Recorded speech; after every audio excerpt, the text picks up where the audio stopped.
guys, welcome back to my channel. It's been a minute since I've updated you guys. I'm really out of breath because I just speed cleaned my office so that way it doesn't look super distracting. And I think when I'm nervous about talking about something, I get kind of winded. Also, wow, my ADHD is really kicking in. I made this necklace and I'm really proud of it. It's very springy and summery. It's cute. Anyways, you're probably wondering what I've been up to with fertility treatment since I haven't really talked about it in a little while. So the reason that I have been nervous about talking about the subject is because I have stopped taking letrozole. I don't plan on doing fertility treatments for now. I don't want to say ever or foreseeable future because nothing is set in stone, but I've been trying to listen to my body, especially my mental health. Every time I start fertility treatments and just the whole rigmarole of it, going to the doctor's office, getting blood work done, getting scans, all of that, it just immediately drains me so much. It's just such a heavy feeling. I don't know how else to describe it. If you're going through it, you can probably relate. I was gonna start a third round of letrozole a couple weeks ago. It seems like forever now, but I think it was a couple weeks ago. But I prayed about it a lot. I talked to Darren, of course, about it, some other family members, and I just felt like this is the right decision for me right now. And it's just hard because in a way I felt like I was giving up so quickly. And I was scared of telling people and just documenting this because I didn't want people to think that I'm a quitter or that I don't want children. It's not the case at all. I want to start our family more than anything in the world right now. I'm trying to just listen to what's going on inside. And I think that's really important. I think mental health is so crucial, and I would rather be mentally in a better place than go through these treatments and get pregnant but still be all over the place in my mind. So that's why I stopped, and currently I don't want to do anything right now. I don't want to pursue fertility treatments. I'm actually just trying to get in a better place physically. And I know in one of my last videos I talked about not wanting to lose weight and be in more confident, and I do agree with a lot of my statements that I said. I think it's so important to be confident with yourself, but the hard truth is that for my PCOS probably to get better and for a lot of symptoms to go away and maybe to bring back my ovulation, I will probably have to lose weight. And I am making lifestyle changes. And that was hard to accept because I was no, I don't want to actively try to lose weight. I just want to be okay with myself. Instead of looking at it in a negative way, I'm just trying to see it as something as this can probably be very beneficial for me. And instead of it just being just solely focusing on exterior things, being at a healthier weight will just be better for my hormones and my body as a whole.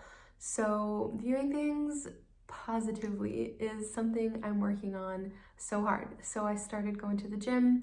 It's been almost 2 months since we've been going, and Darren has been coming with me, which I really enjoy. Actually, today I went by myself and I was very proud that I made it to the gym by myself. Going to the gym is definitely giving me a lot more confidence mentally. It's great to just feel stronger and know that you can just push past these limits that I always thought I had. Going to the gym, that's what I'm doing. I'm eating a lot better. I think over the holidays I was addicted to sugar, and now I've not completely cut out sugar. That seems impossible, but I have definitely cut out very processed sugars, and I'm just lowering it a lot. And I'm trying to follow a low carb diet, which I don't like that word. I'm not going keto, but low carb seems the best thing for me because The last 2 weeks I had a sensor in my arm. It's called a continuous glucose monitor. I'm pretty sure that's what it's called. And it's just this little like sensor that goes in your arm, and it's always reading your glucose levels. I did that for 2 weeks, and I tried to just eat like the regular things that I just eat in my daily diet. And what I found out and gleaned from that information is that my body does not like carbs. I could eat eggs all day long. I could have cheese, dairy, salad, like tons of vegetables, meat, things like that, and my glucose would stay pretty balanced. But when I had things like noodles, my sugar would like like skyrocket, like a big spike in my like daily graph. It was really interesting. It's just a bunch of data, and I highly recommend trying it if you have PCOS, because you might also struggle with like insulin resistance.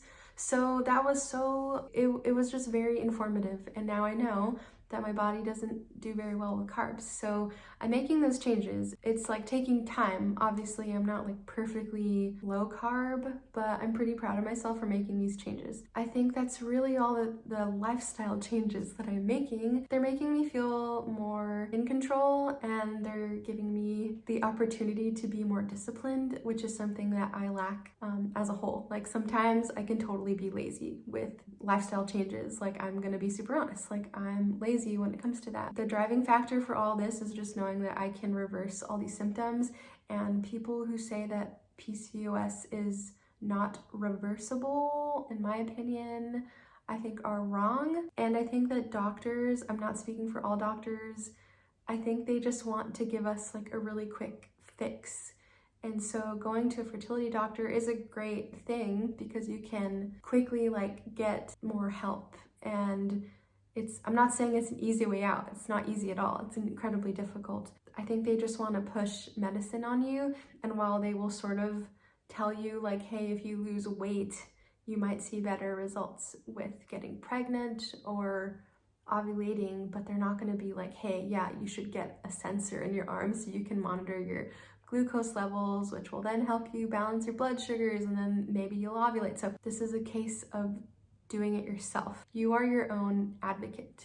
That's what I'm trying to say.